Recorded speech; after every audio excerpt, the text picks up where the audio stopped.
Now, the power of persuasion and how there are ways to influence the thinking of potential consumers. Paul Salmon brings us his latest Making Sense, which airs Thursdays. I've heard it said that the most valuable thing in today's world, post-industrial world, is the human being's attention and how to get it. Is that true? I believe that. Psychology professor Robert Cialdini, marketing maven, art enthusiast, palm reader. I used to be a palm reader, and I learned the trick that they use to make people say they're right almost always. So what was the trick? In the 80s, Cialdini wrote an attention-getting classic, Influence, the Psychology of Persuasion, intended to arm consumers against manipulative marketers.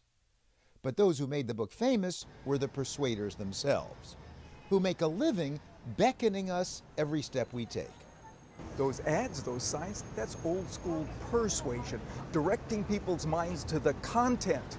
In recent years, however, Cialdini has made a new discovery about how to spin friends and influence people. What I'm talking about is persuasion, directing their minds to the moment before they experience the content. Yes, persuasion, the title of his new book.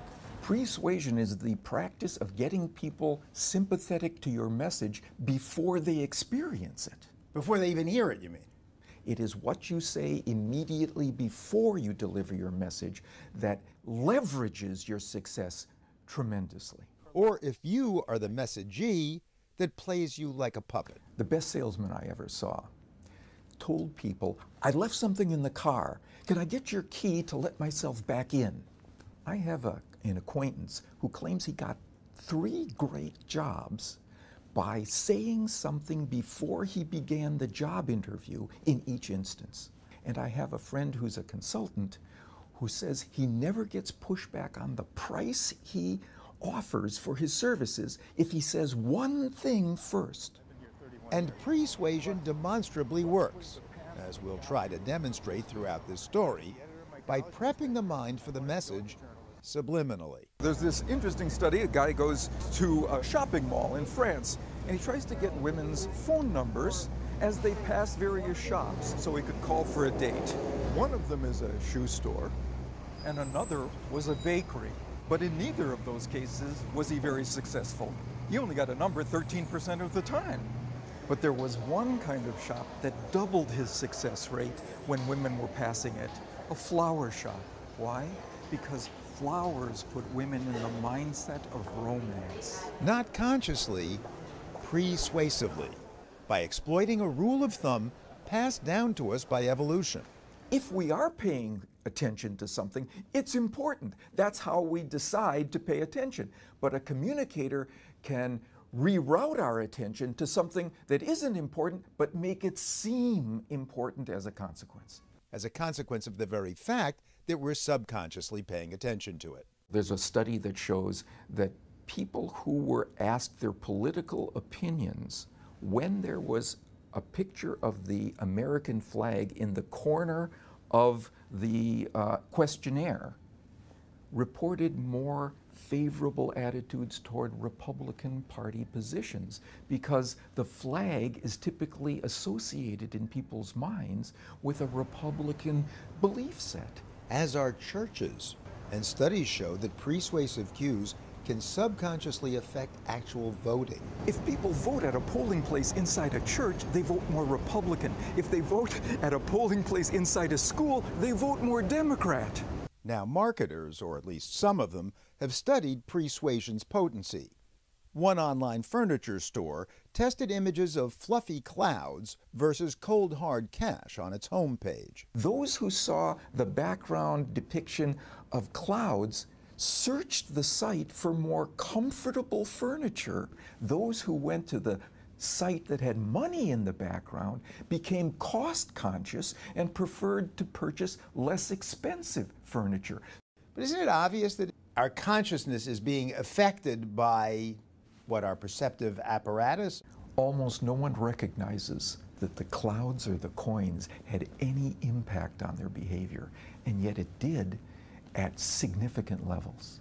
It's the cue that drives you in the direction of what seems more important now because you're focused on it. Which is why we flashed the thinker at the top of this story, to persuade you to ponder the puzzles we posed at the outset, but never answered. What was the trick of the salesman, the job seeker, the pricey consultant? In each instance, they did something first. Starting with the salesman who claimed he'd forgotten something in his car. He created a sense of trust, because who do you let back into your house by giving them your key except someone you trust? And that made people more likely to buy what he was selling? Yes, because he had created a mindset in them that they were dealing with a trustworthy character. And the guy who got the jobs? Before every interview, he asked the interviewers, "Why did you bring me in today? What was it about my qualifications that made you attracted to my candidacy?" And what does that do? It caused people to start focusing on the positive aspects of his case before they even began discussing it. And the consultant who never got pushed back on his fees? He would show prospects his proposal and his $75,000 fee, and he would say, "As you can tell, I won't be able to charge you $1 million for this." And what does that do? Compared to $1 million, $75,000 now seems trivial. And why did Cialdini urge us to lead this story with puzzles?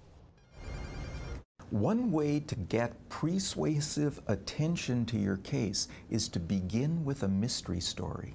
Mysteries cause people to want to understand, to get closure, which cause them, I hope, to want to stay with the programming and listen till the end. So read my palm. No. Paul, I can see that you're a stubborn man.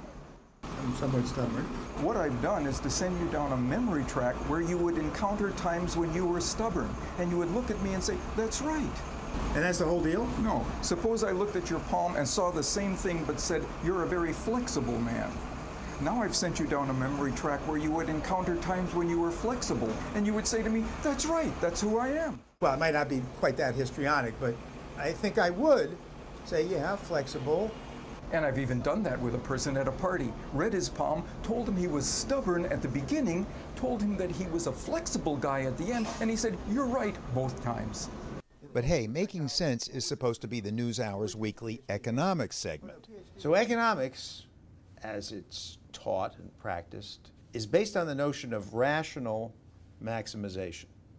Correct. This is not rational maximization. No.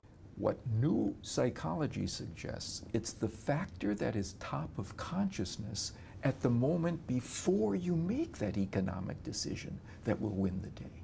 And so, from Midtown Manhattan, reporting stubbornly yet flexibly, this is economics correspondent Paul Salman. Now we know.